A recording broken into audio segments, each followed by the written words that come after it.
Live from New Delhi, you're watching DD India News Hour, India's voice to the world. I'm Mark Lynn. Namaskar. Coming up in the next hour. India and the EU conclude a milestone FTA to cut tariffs, empower MSMEs, and deepen global value chain integration.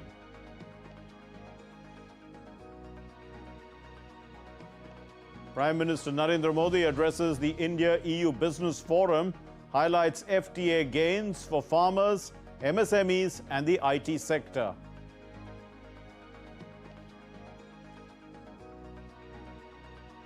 UN Secretary General Guterres and India's permanent representative at the UN call for urgent reform of the Security Council to restore its credibility.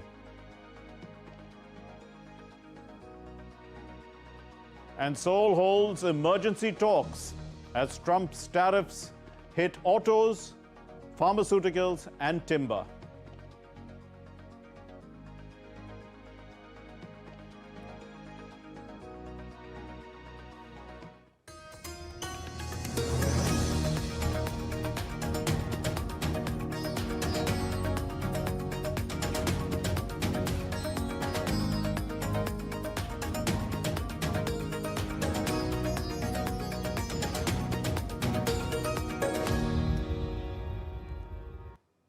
The India-EU Free Trade Pact, it promises to reshape trade flows, also slash tariffs on over 90% of EU goods, and it also opens new doors for Indian exporters in textiles, pharmaceuticals, information technology, agriculture, you name it. Now, for India, the agreement is both a golden opportunity and a challenge, because balancing consumer gains and climate cooperation, it also offers tougher competition. More in this report. Prime Minister Narendra Modi and European Commission President Ursula von der Leyen jointly announced the conclusion of the landmark India-European Union Free Trade Agreement on Tuesday at the 16th EU-India Summit in New Delhi. Calling it a historic agreement, PM Modi said that it will make access to European markets easier for our farmers and small industries. आज भारत ने अपने इतिहास का अब तक का सबसे बड़ा फ्री ट्रेड एग्रीमेंट संपन्न किया है। यह एक ऐतिहासिक समझौता हमारे किसानों, हमारे छोटे उद्योगों, इसके यूरोपियन मार्केट तक पहुंच आसान बनाएगा, मैन्युफैक्चरिंग में नए अवसर पैदा करेगा और हमारे सर्विसेज सेक्टर के बीच सहयोग को और प्रबल करेगा। EU Commission Chief Ursula von der Leyen labelled it the mother of all deals, forming a free trade zone for 2 billion people with tariff reductions on over 90% of EU goods to India, saving billions annually. We delivered the mother of all deals. We are creating a market of 2 billion people. And this is the tale of two giants, the world's second and fourth largest economies. It will cut up to 4 billion euros in annual tariffs for exporters of all sizes.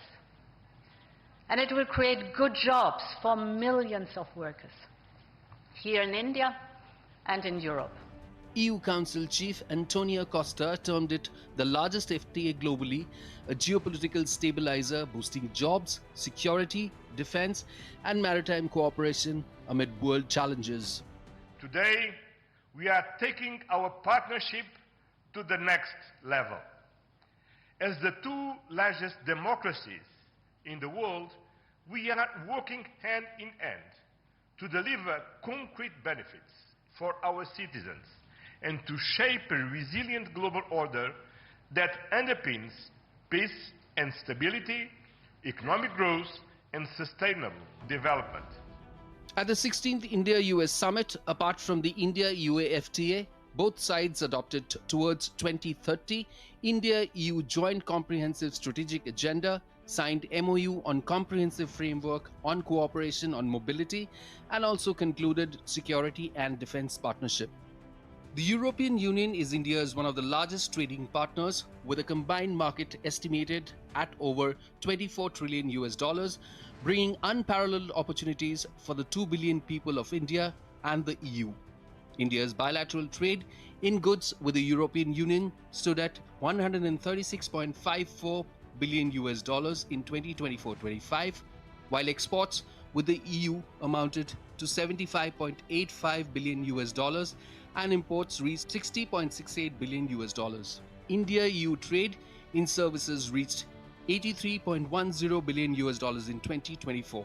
India and EU are the fourth and second largest economies, comprising 25% of global GDP and account for one-third of global trade. Earlier, Prime Minister Modi held delegation-level talks with EU Chief Ursula von der Leyen and the President of the European Council, Antonio Costa, at Hyderabad House in Delhi. Leaders reviewed the full spectrum of India-EU ties and discussed ways to further accelerate the deepening of the India-EU partnership. Bureau Report, DD India. Well, beyond the conventional trade deal, the India-EU Free Trade Agreement concluded on Tuesday represents a comprehensive partnership with strategic dimensions and is one of the most consequential FTAs. So the India-EU Trade Pact, it covers conventional areas such as trade in goods, services, trade remedies, rules of origin, customs and trade facilitation, as well as emerging areas such as SMEs and digital trade, amongst others. Here's the report. Unlocking massive growth potential. Opportunities for 2 billion people. Comprising 25% of global GDP. Unprecedented market access. A historic milestone was announced at the 16th India EU Summit on Tuesday by Prime Minister Narendra Modi and European Commission President Ursula von der Leyen in New Delhi. The leaders announced the conclusion of the India European Union Free Trade Agreement. India stands poised to leverage this FTA to create jobs, spur innovation, unlock opportunities across sectors, and enhance its competitiveness on the global stage. Let's have a look at some of them. India has secured unprecedented market access for more than 99% of Indian exports by trade value to the EU. That also bolsters the Make in India initiative. India EU FTA gives a decisive boost to its labor intensive sectors such as textiles, apparel, leather, footwear, marine products, gems and jewelry, handicrafts, engineering goods, and automobiles, bringing down tariffs up to 10% on almost 33 billion US dollars of exports to zero on entry into force of the agreement. On automobiles, calibrated and carefully crafted quota-based auto liberalization package will not only allow EU automakers to introduce their models in India in higher price brands, but also open the possibilities for Make in India and exports from India in future. Indian consumers to benefit from high-tech products and greater competition. The reciprocal market access in EU market will also open up opportunities for India-made automobiles to access EU market. India's agricultural and processed food sectors are poised for a transformative boost under the India-EU FTA, creating a level playing field for Indian farmers and agrarian enterprises. Key commodities such as tea, coffee, spices, fresh fruits and vegetables, and processed foods will gain enhanced competitiveness, strengthening rural livelihoods, promoting inclusive growth, and reinforcing India's position as a trusted global supplier.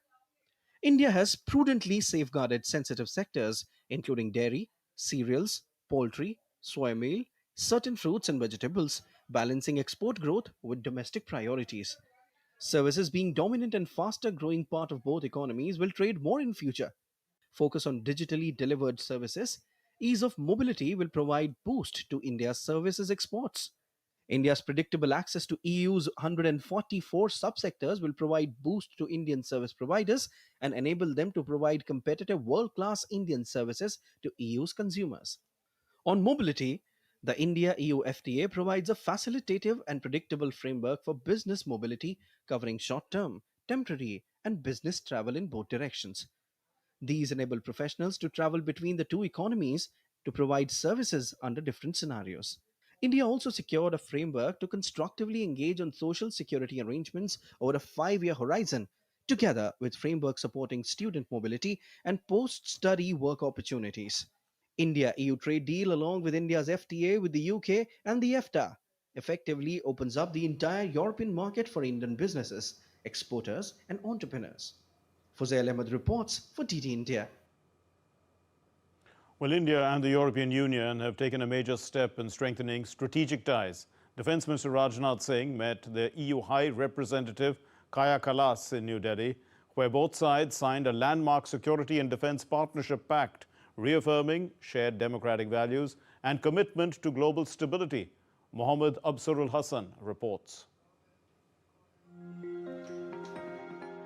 Defence Minister Rajnath Singh held a meeting with the high-level representative and Vice President of European Commission, Kaya Kallas, in New Delhi.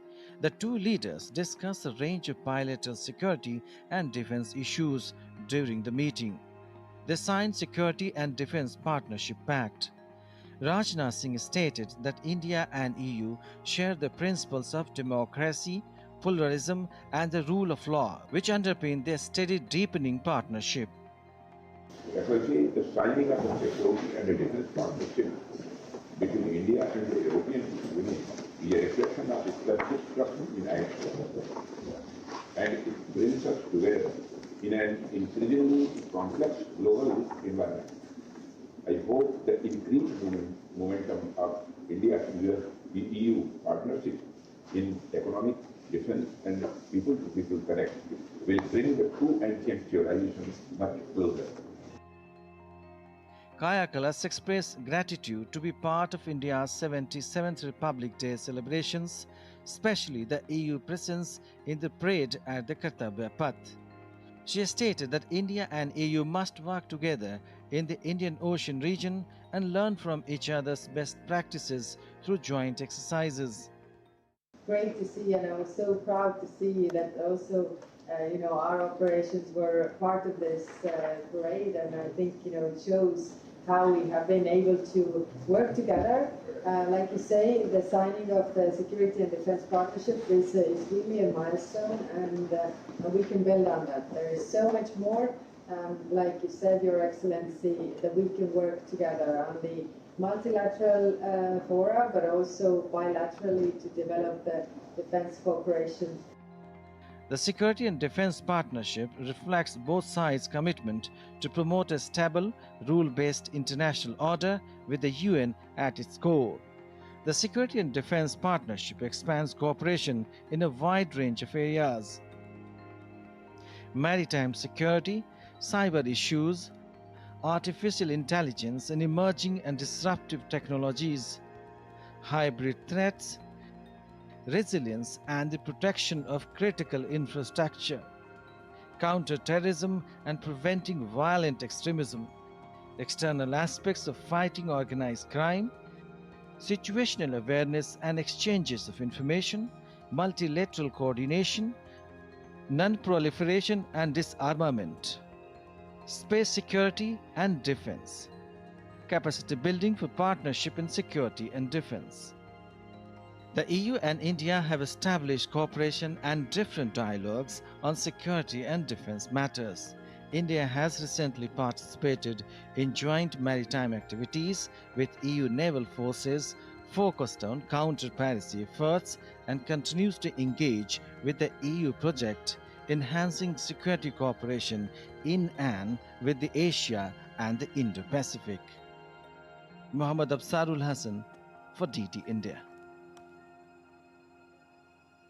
Ashish Kumar Chauhan, who is the MD and CEO of the National Stock Exchange, has welcomed the conclusion of the India-EU FTA. He describes it as a strategic milestone for India's economic engagement with global markets. Let's listen. Sir, as it is being called the mother of all FTAs, and it's also called a game changer. How do you see, how big is this a game changer for India, and how will it boost India for the position of a global trade leader? India is going to be a most favored nation with EU going forward, with pretty much almost 0% tariff for almost $35 billion of exports today, which could go up to probably even over 10 years period. I could say it could go up to even more than double or triple. And this is a very fair deal. The way the interest of the Indian farmers and dairy and the small artisans have been taken care of, I think that also tells you that the world is now appreciating India's position, because 1.4 billion people, it's actually total India, if you take, it's almost 2 billion people, 25% of world's population, but also almost 25% of world's GDP going through. And that's where, and India is an up and coming economy of more than a continent size. And that's where I think this is going to also help professionals, not only the manufacturers, SMEs, large manufacturers, but also professionals to have better mobility from India to European countries and provide services there on their own or through larger companies. So overall, it's I would say a very, very favorable FTA for India. Thank you very much for talking to us, sir. So as sir was saying, it will be beneficial for both sides, and new doors, new avenues are opening up, will be opening up with this FTA. With camera person Aditya Kasare, this is Shyama Mishra for DD India, Mumbai. The Director General and the CEO of the Federation of Indian Export Organizations, Dr. Ajay Sahai, also welcomed the conclusion of the India-EU FTA. He called it landmark. India-EU FTA is a milestone in India's export history. This is basically an FTA between the two largest economies. EU is the second largest economy, India is the fourth largest economy, and both sides are likely to gain a lot. There will be a lot of concession which will flow on the...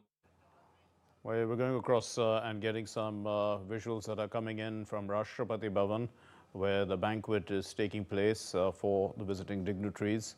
The President of the European Council, Antonio Costa, and the President of the European Commission, Ursula von der Leyen. These visuals were received a short while ago, and this is visuals from the banquet.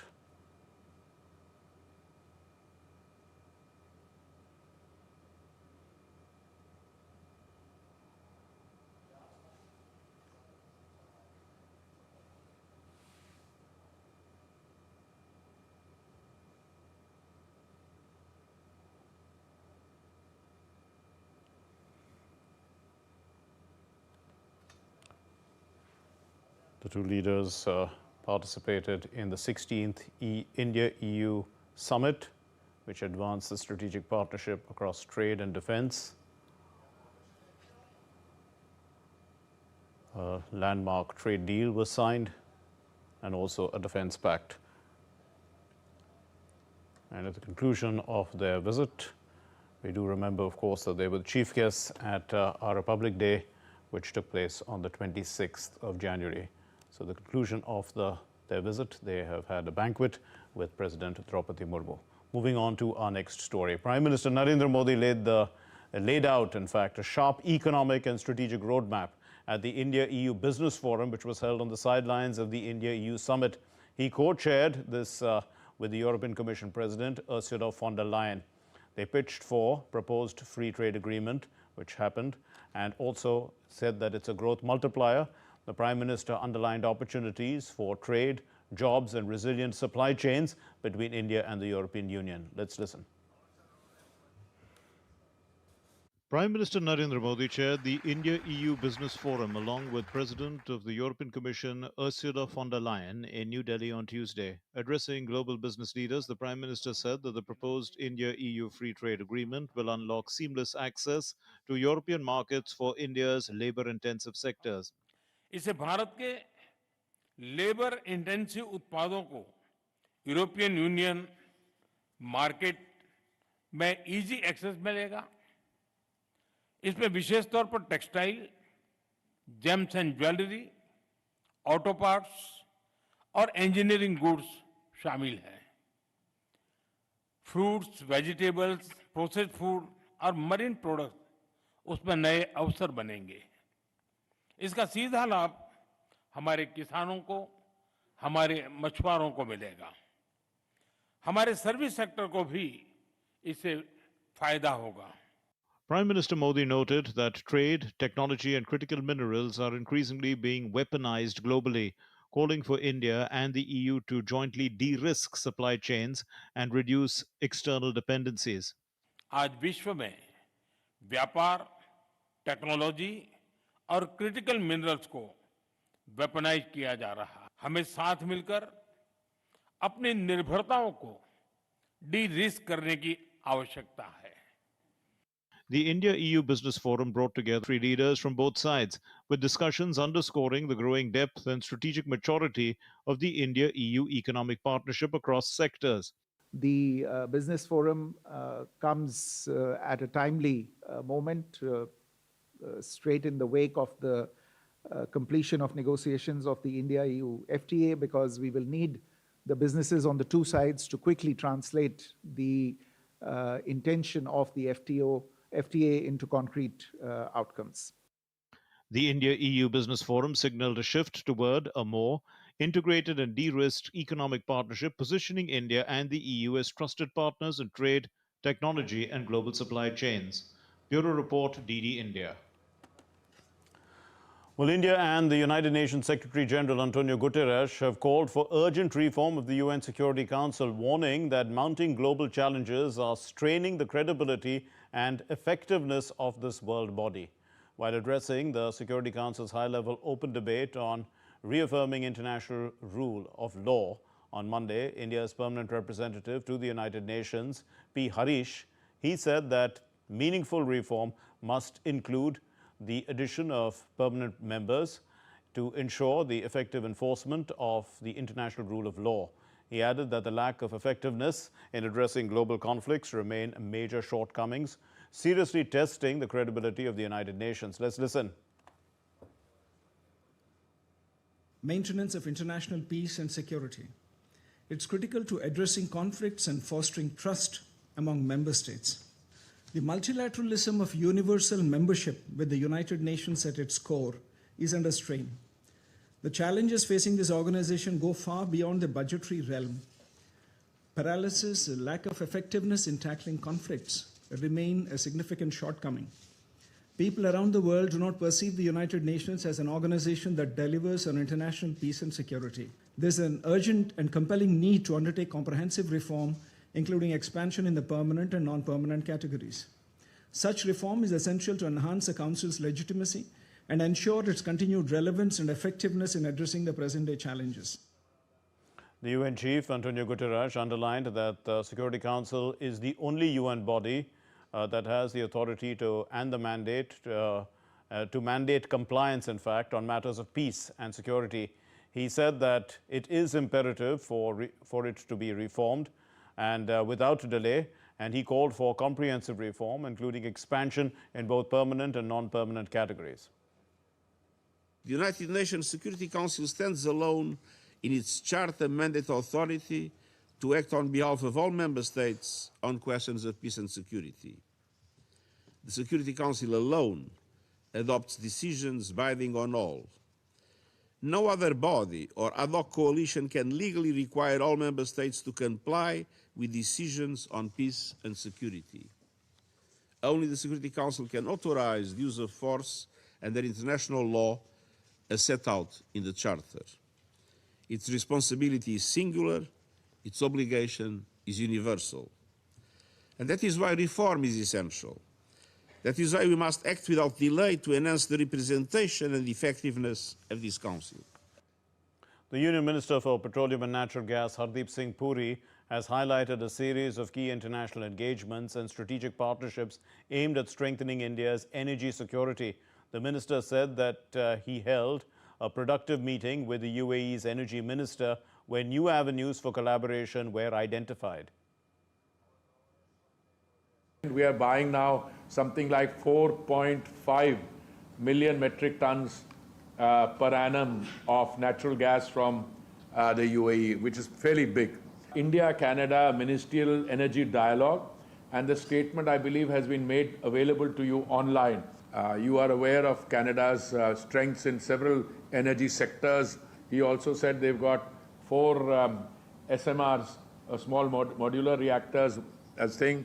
Also, There is a lot of discussion already going on between Oil India, who's the point person for critical minerals in our system here, and the Canadian side. So it's a very different and very welcome levels of cooperation. Well, India Energy Week 2026 positions India at the center of the global energy conservation debate. Now, in a recorded video message, Prime Minister Narendra Modi highlighted India's growing global role, energy reforms, expanding refining capacity and investment opportunities. Tapas Bhattacharya has the report.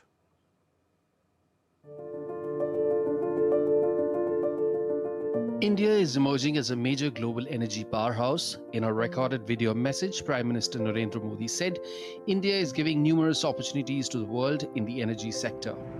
Bharat आज हर sector में global partnership पर बहुत अधिक काम कर रहा है। मैं अगर एनर्जी सेक्टर की ही चर्चा करूं तो यहां एनर्जी वैल्यू चेन से जुड़े हुए अलग-अलग क्षेत्रों में निवेश की बहुत संभावनाएं हैं। हमारी इकोनॉमी लगातार बढ़ रही है। ऐसे भारत में पेट्रोकेमिकल प्रोडक्ट्स की डिमांड भी लगातार बढ़ने वाली है। इसलिए हमें बहुत बड़े एनर्जी इंफ्रास्ट्रक्चर की आवश्यकता होगी। The Prime Minister highlighted that India is among the top 5 exporters of petroleum products and has undertaken major reforms to open the exploration sector. Bharat ने अपने एक्सप्लोरेशन सेक्टर को काफी ओपन कर दिया है। आपको हमारे डीप सी एक्सप्लोरेशन से जुड़े समुद्र मंथन मिशन की भी जानकारी है। हम इस दशक के अंत तक अपने ऑयल एंड गैस सेक्टर में इन्वेस्टमेंट को $100 बिलियन तक ले जाने का प्रयास कर रहे हैं। हमारा लक्ष्य एक्सप्लोरेशन के दायरे को भी 1 मिलियन स्क्वायर किलोमीटर तक विस्तार करने का है। With a refining capacity of 260 million metric tons per annum, India is currently the world's second largest refiner and is on track to become the number 1 with 300 million metric tons per annum in the coming years. Bharat अब energy security से आगे बढ़कर energy independence के mission पर काम कर रहा है।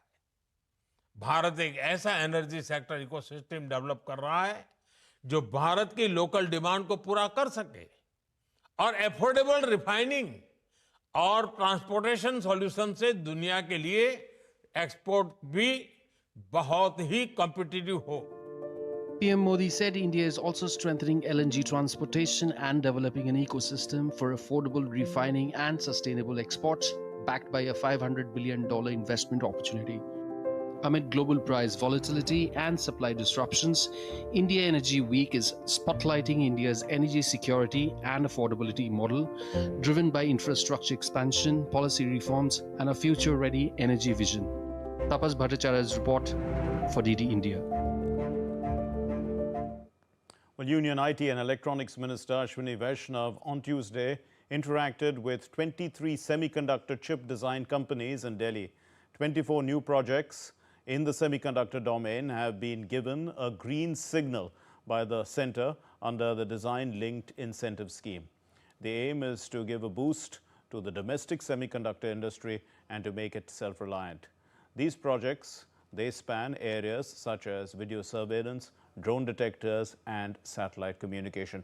While speaking at this event, the minister highlighted India's growing semiconductor industry. He outlined 6 domains that will form the foundation of India's semiconductor design strategy.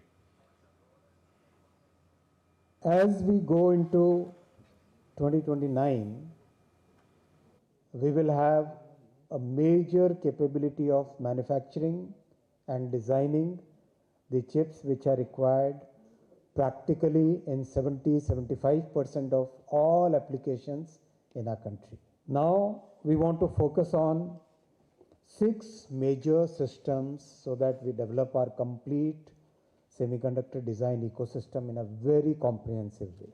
Compute, RF, networking, power, sensor and memory. These 6 major categories we will encourage our startups, academia and industry to come up with new ideas, new thoughts, new solutions.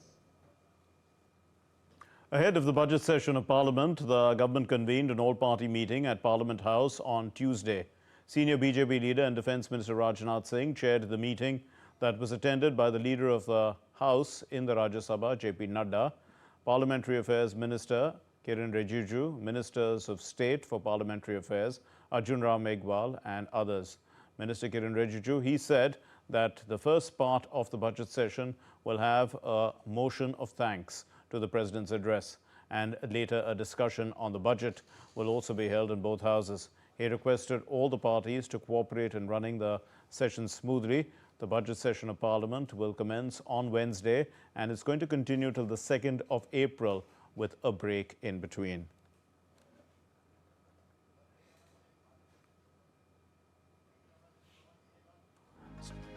Still to come here on DD India News Hour. We'll get you expert opinion on the India-EU FTA.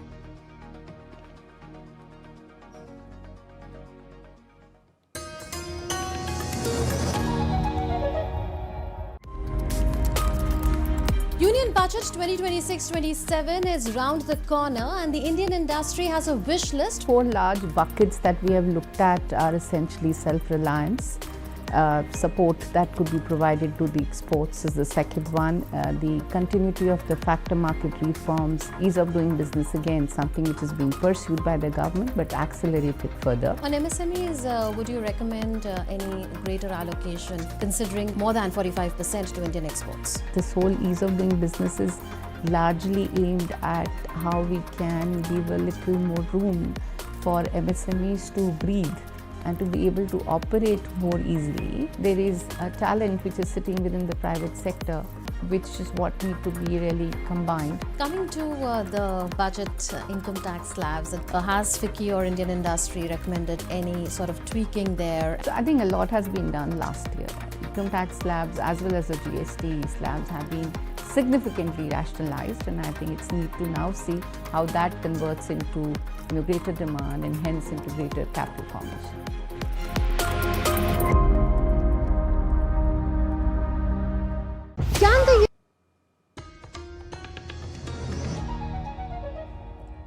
You're watching DD India News Hour. I'm Mark Lynn.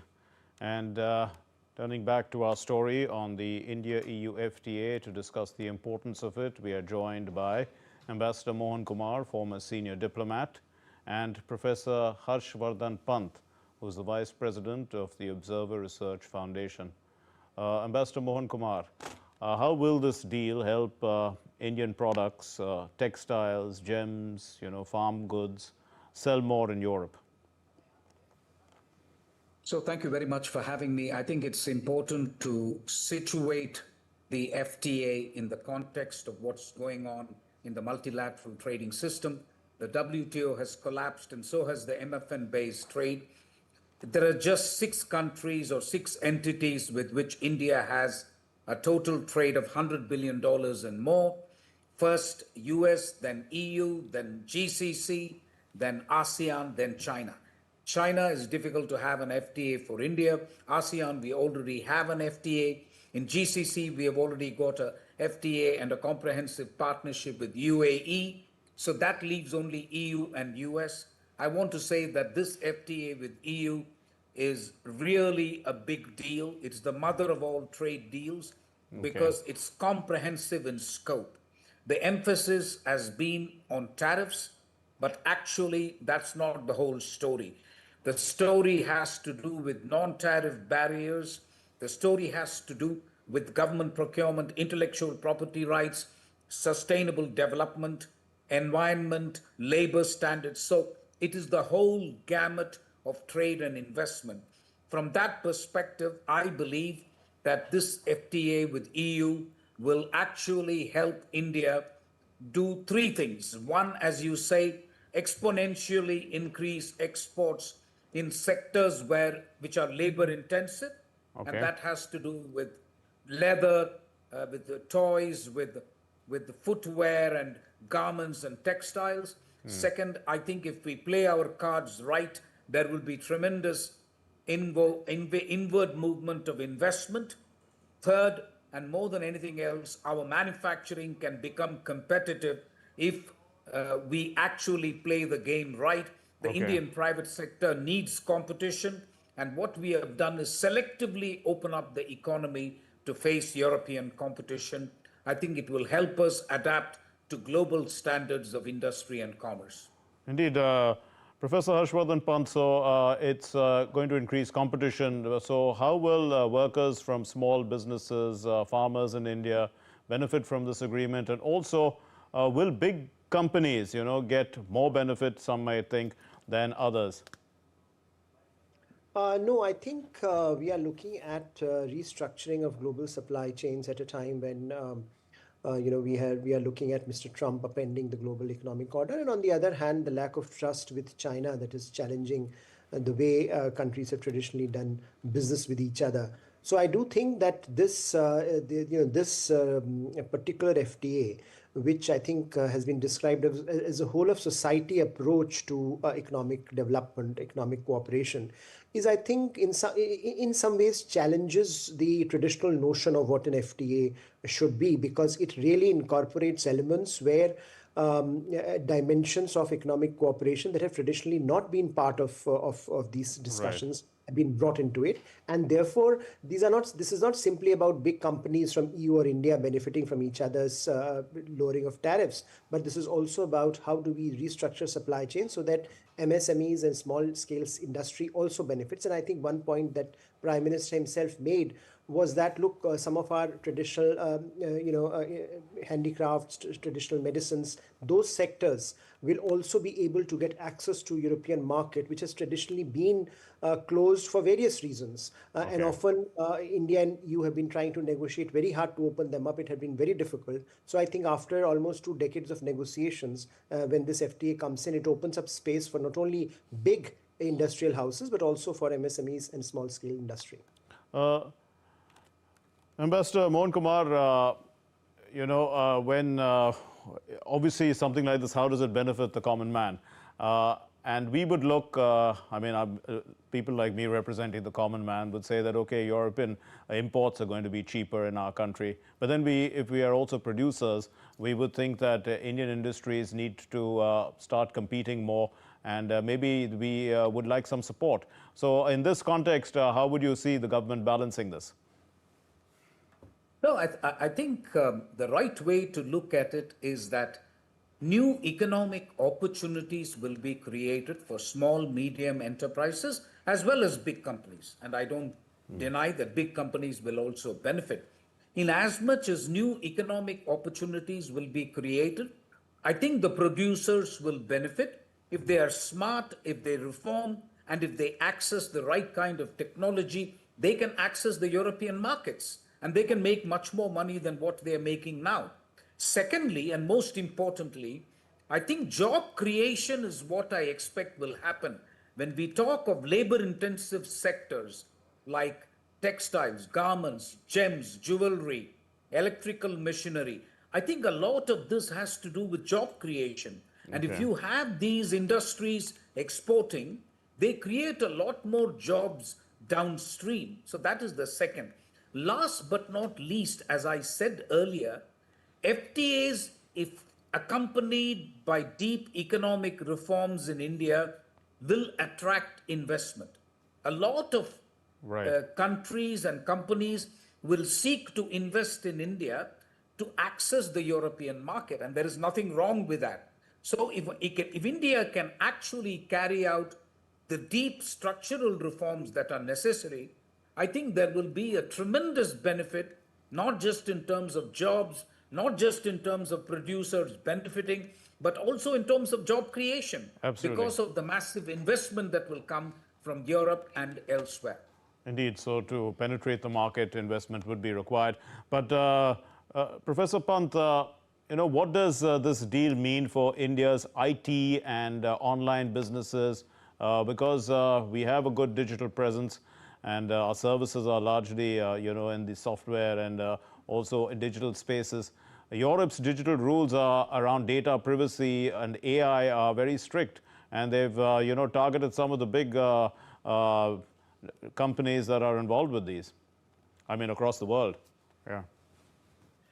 True, but I think their effort has been, for some time now, India and the EU have been trying to standardize, just realign their standards, and I think in some ways this has been successful.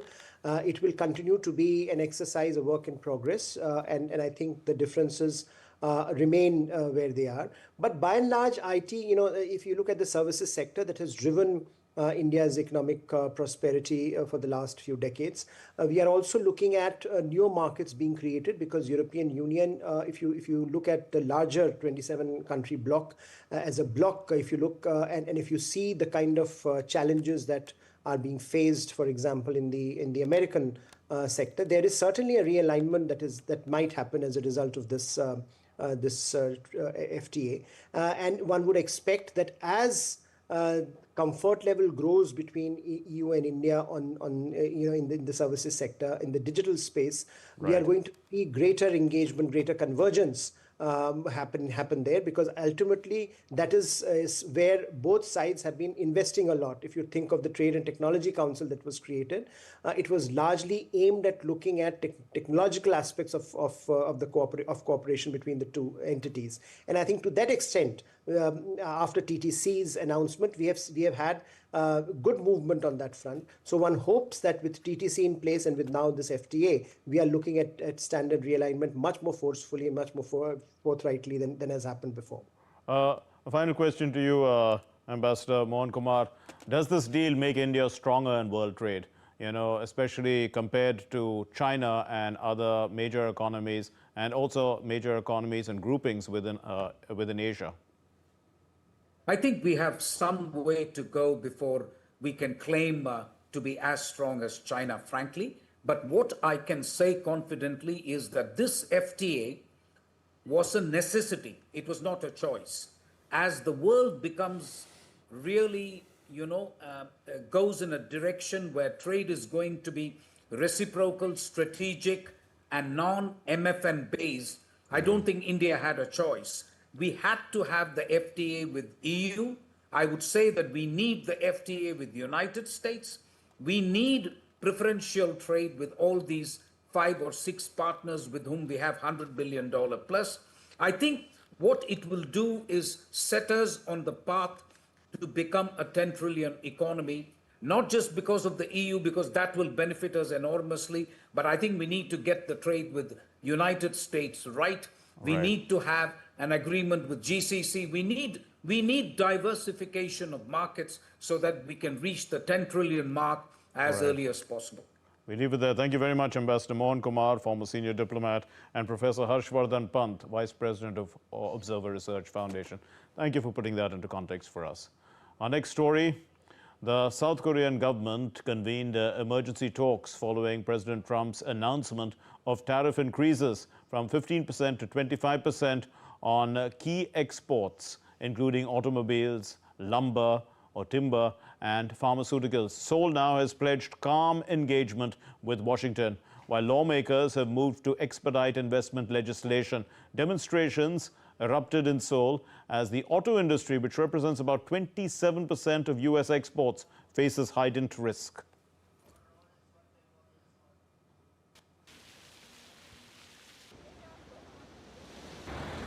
South Korea's government convened emergency talks on Tuesday after US President Donald Trump announced plans to raise tariffs on South Korean goods, including autos, lumber, and pharmaceuticals, from 15 to 25%. Trump accused Seoul of failing to honor a trade pact, writing on Truth Social that its legislature had not enacted the agreement. Trade Minister Kim Jong-kwon joined the meeting remotely from Canada as Seoul said it will reaffirm its commitment to the US deal, noting tariffs take effect only after formal steps. Kim is set to travel to Washington for talks after Trump moved to reverse an October pact with President Lee Jae-myung that cut car tariffs from 25 to 15%, a deal Seoul says remains in legal limbo. South Korea's ruling party pledged to work with the opposition to fast-track 5 pending bills enabling U.S. investment. Trade envoy Yo Han-koo said Seoul is still analyzing Trump's post and will seek a rational solution with U.S. officials. Lawmakers noted such bills usually take 6 to 7 months to pass, though both parties agree on the need for cooperation. Protesters gathered near the U.S. Embassy in Seoul denouncing Trump's tariff plan. The auto industry, accounting for 27% of South Korea's exports to the U.S., could be hit hardest, as nearly half of the country's car exports go to America. Trump has also recently threatened steep tariffs on Canada and Europe, though he later backed off those warnings. Nitesh Kumar's report, DD India. Well, still to come here on DD India News Hour. Sanai Takachi has launched a campaign as Japan's snap election battle begins. And Carlos Alcaraz has entered his maiden Australian Open semi-finals.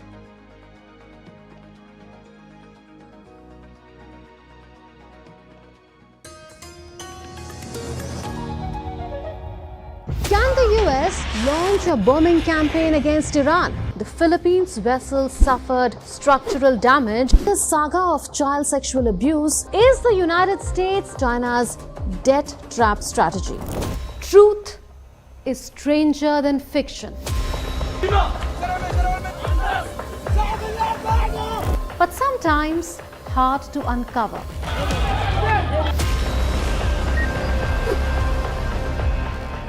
Trust us to tell the truth, unadulterated and pure, of every story that matters to you. Remember, save your... You read between the lines, cut the clutter, and connect the dots to get you the full picture. Watch Connecting the Dots at these times with me, only on DD India.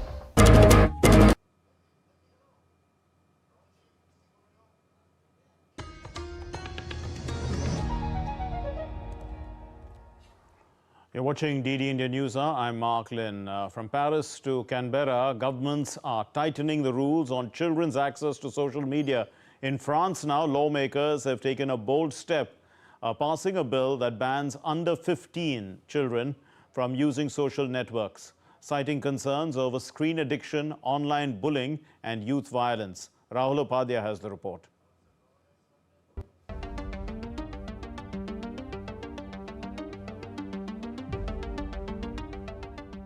From Australia to Europe, countries are moving to curb children's access to social media. In France, lawmakers have passed a bill banning under 15s from using social networks, a measure championed by President Emmanuel Macron to protect children from excessive screen time and online bullying.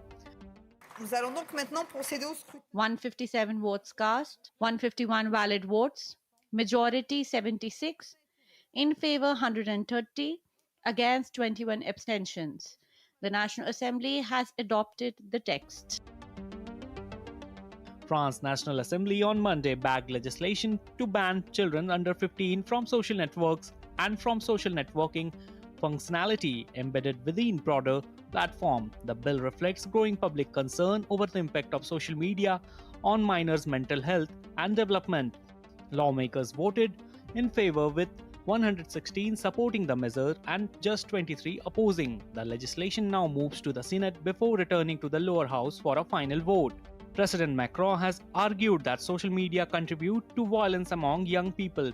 He is urging France to follow Australia, which in December became the first country in the world to ban under 16s from platforms including Facebook, Instagram, TikTok, Snapchat, and YouTube.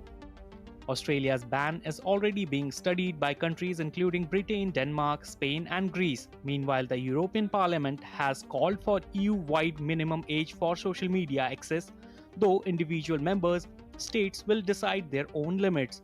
With broad political and public support in France, the bill is expected to clear the Senate, marking a decisive step in Europe's effort to curb minor access to social media. Rahul Upadhyay's report for DD India. Well, Bangladesh's election campaign is heating up, with sharp exchanges between major political rivals and rising concerns over campaign conduct.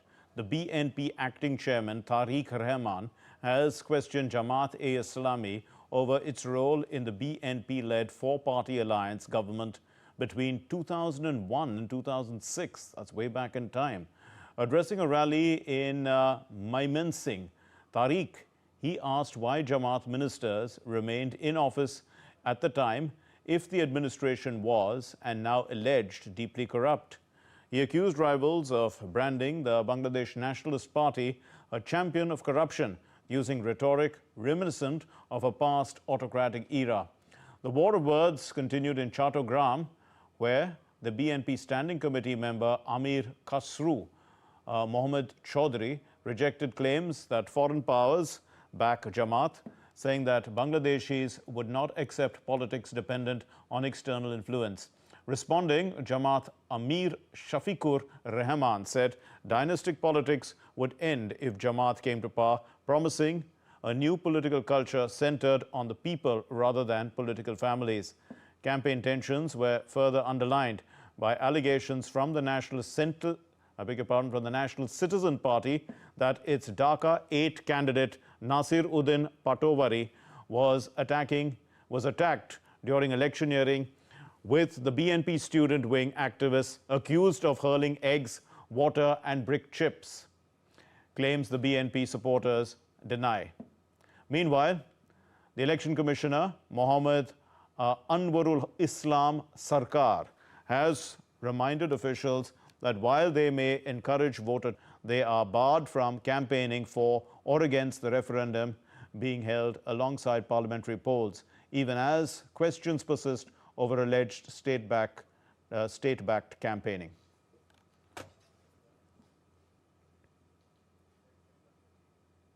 The Japanese Prime Minister Sanae Takachi held her first rally in central Tokyo, with dozens of people gathering to listen to her speak. Campaigning for Japan's February 8 snap general election officially kicked off across the country on Tuesday, with all 465 seats in the House of Representatives up for contest.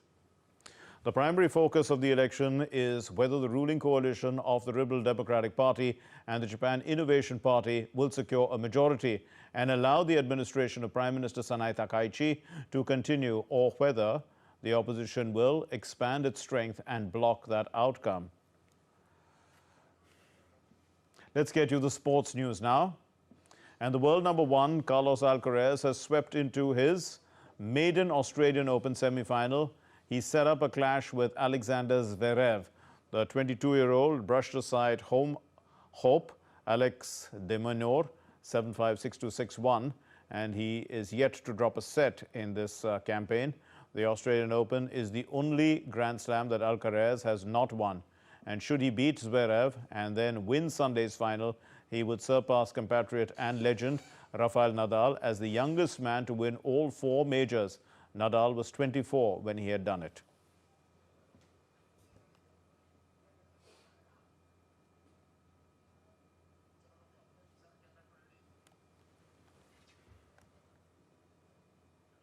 Now, from surprise winners to fierce ice hockey battles, the 6th edition of the Khelo India Winter Games in Leh delivered memorable moments, backed by strong government support for winter sports development. Here's a report from DD India's Abhishek Prasad from Ladakh. The 6th edition of the Khelo India Winter Games, Ladakh leg, witnessed thrilling competition and high-quality performances. The 7-day winter sports extravaganza showcased emerging talents from across the country, proving that athletes from non-snow regions can compete alongside those from traditional snow-bound states. Haryana clinched the overall team championship title of the Ladakh phase of KIWG 2026, powered by 4 gold medals from their figure skaters and ice skaters. Host Ladakh finished at 2nd place, while Maharashtra ended at the 3rd.